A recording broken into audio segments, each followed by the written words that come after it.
16 anos. Esse foi o tempo que a nossa querida Danielle Rousseau sobreviveu sozinha na ilha. E essa jornada é repleta de segredos e curiosidades que vamos tentar abordar tudo hoje. Danielle Rousseau era integrante de uma equipe de cientistas compostas por outras 5 pessoas: Montan, Brennan, Lacombe e Nadine, e seu esposo Robert. Eles estavam navegando para concluírem uma pesquisa que seria realizada no Tahiti. No entanto, acabaram tendo sua atenção atraída por uma chamada de rádio. Essa chamada repetia os números 4, 8, 15, 16, 23 e 42. Uma informação que pouca gente sabe é que a voz que repetia esses números era do próprio Hugo. Sim, apesar da série nunca ter abordado a cena de forma clara, isso é confirmado pelo próprio autor do personagem em um podcast de 2012. Jorge Garcia afirmou que gravaram a sua voz repetindo os números durante a 5ª temporada. Considerando os fatos, é provável que isso tenha sido feito em algum momento depois que ele avista a construção da Estação Cisne. Primeiramente, temos uma confusão com relação às datas aqui. O sinal de socorro da Rousseau se repetia há 16 anos, sendo ouvido em 24 de abril de 2004. No entanto, na 5ª temporada, a gente vê a Rousseau chegando à ilha e encontrando Jim.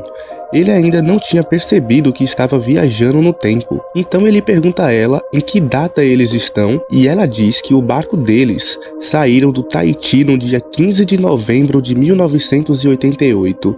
Esse sendo o caso, ela não conseguiria ter enviado o Mayday nesse ano. Sabemos que a proximidade com a ilha altera um pouco a velocidade do tempo, como a gente viu acontecer com os tripulantes do Kohana. O Dr. Rai apareceu morto na praia, mas ele só foi de fato assassinado algumas horas depois.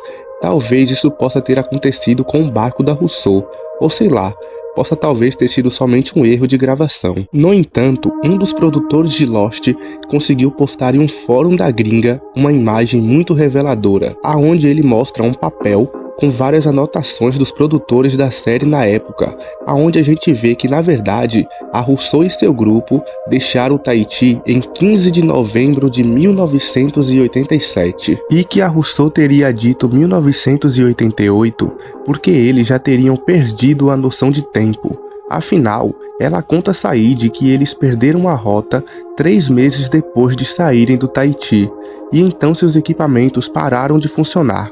Certamente ela se refere a relógios e bússolas. Acredito eu que todos os cientistas do grupo eram bastante jovens. Certamente eles estavam em alguma expedição de condição de mestrado, algo muito comum na França, mas a Rousseau provavelmente não fazia parte do grupo de estudo. Provavelmente ela só foi levada pelo seu parceiro para não ter que passar a sua gestação sozinha. No primeiro contato entre Rousseau e Said, ela está prestes a revelar o que o seu grupo estava a estudar, mas acaba entrando em uma crise existencial e corta sua fala. Um vídeo capturado em 2005, na sala de um dos escritores de Lost, a gente vê esse pôster aqui, e logo abaixo a gente vê uma foto da Rousseau, o que pode significar que a equipe científica estava focando em estudos relacionados a tempo. O grupo então navegava até que foram atingidos por uma tempestade e bateram com rochas próximas da ilha principal.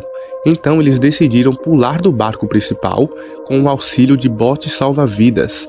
Eles então navegaram até o lado oposto da ilha, em algum local próximo ao templo. Uma curiosidade é que a maioria dos membros do grupo eram candidatos, com exceção de Danielle, Nadine e Montand. A fumaça então acaba puxando Montand para o buraco, e antes dele cair, ele acaba cedendo um dos seus braços. Agora, uma curiosidade aqui desse momento é que a Rousseau diz: tudo começou aqui, quando Montand perdeu seu braço. Se o Montand tivesse sido morto aqui, ela não usaria essas palavras. Por que ela falou o Montand perdeu seu braço e não Montand morreu? Ou seja, eu acredito que de alguma forma o Montand voltou para o grupo. Mas algumas temporadas depois, quando Hugo desce o templo, ele encontra os restos de Montand, ou seja, ele realmente perdeu a sua vida naquela queda, e então possivelmente a fumaça possa ter se apossado da personalidade dele para se juntar ao grupo. A Rousseau possuía um mapa da ilha bastante detalhado, Isso se encaixa nessa minha teoria da fumaça ter se passado pelo montande, porque por algum motivo a Rousseau muitas vezes diz nunca ter visitado a vários locais da ilha, e mesmo assim ela tem um mapa detalhado até mesmo nas curvaturas da ilha. Eu acredito seriamente que esse mapa foi feito pelo falso montande e não pela Rousseau. Outra observação é que a Rousseau diz que não visitou a torre de rádio junto de sua equipe, talvez por ela estar grávida e a torre ser um local distante e alto. Ela e seu marido decidiram então por acamparem na praia enquanto o resto da equipe seguia para as montanhas, para assim buscarem a torre. Mas olha só que conveniente para a fumaça, conseguiu ficar sozinho com 2 dos candidatos. Eu já comentei em outro vídeo o quanto é curioso o fato deles chegarem à torre de rádio sem serem notados. Afinal, a iniciativa Dharma ainda atuava na ilha quando o barco deles naufragou na ilha. A explicação mais plausível é justamente essa, de que a fumaça tomou posse do corpo de um deles, sendo no caso do montande. Daniele afirma que o sinal da torre só foi mudado depois que seus companheiros morreram, pois antes disso, ela diz que os números é que se repetiam na torre.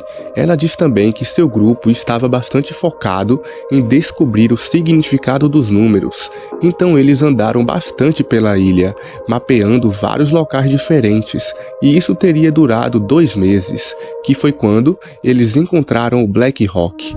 Nesse momento, eles escutaram os sussurros, e então a Daniele diz que sua equipe foi totalmente infectada. Eu já falei aqui em outros vídeos que os sussurros não são espíritos, e sim conspirações da própria fumaça.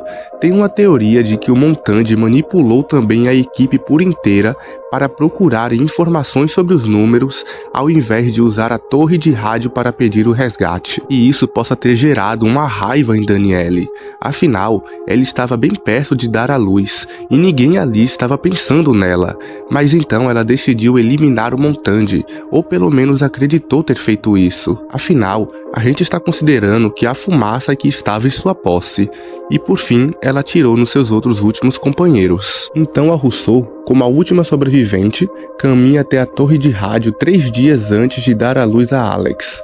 No local, ela finalmente muda a transmissão para o seu pedido de socorro. Curiosamente, ela faz esse pedido em francês e não em inglês, mesmo ela sabendo 5 idiomas diferentes, ou seja, ela realmente ainda acreditava estar perto do Tahiti. Alguns dias depois do pedido, Rousseau deu à luz a sua filha Alex, por conta própria, e aqui vem mais algumas confusões. Sabemos que Ethan e Ben foram até o acampamento de Rousseau e sequestraram a Alex. Rousseau diz que nesse dia, uma forte fumaça preta foi acesa no interior da ilha, anunciando a chegada do mal. Mas sinceramente, isso nunca foi um costume dos outros. Eles nunca anunciam sua chegada, são sempre furtivos. Uma teoria que eu gosto é que a fumaça teria sido causada por Bernard. Afinal, durante os flashes, a gente tem uma cena onde ele estava ateando fogo em pedaços de madeira para descobrir se os objetos iriam permanecer depois dos clarões.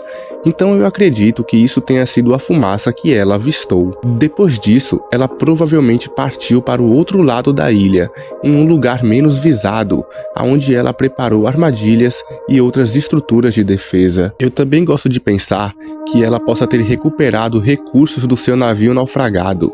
Afinal, no mapa dela existem referências ao ponto de impacto do seu barco, então ela pode ter voltado lá e recuperado algumas coisas. Afinal, o seu esconderijo é muito completo, então eu tenho quase certeza que ela recuperou bastante coisas do seu naufrágio, e talvez ela também possa ter encontrado alguns outros itens. Talvez ela também possa ter encontrado o antigo acampamento dos militares americanos, ou alguns outros recursos da Dharma que possam ter auxiliado ela na sua sobrevivência por 16 anos. Enfim, espero que vocês tenham gostado.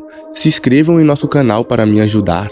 Deixem o like e comentem o que acharam do vídeo, para que eu possa continuar trazendo conteúdos relacionados a Lost. Até a próxima. Tamo junto.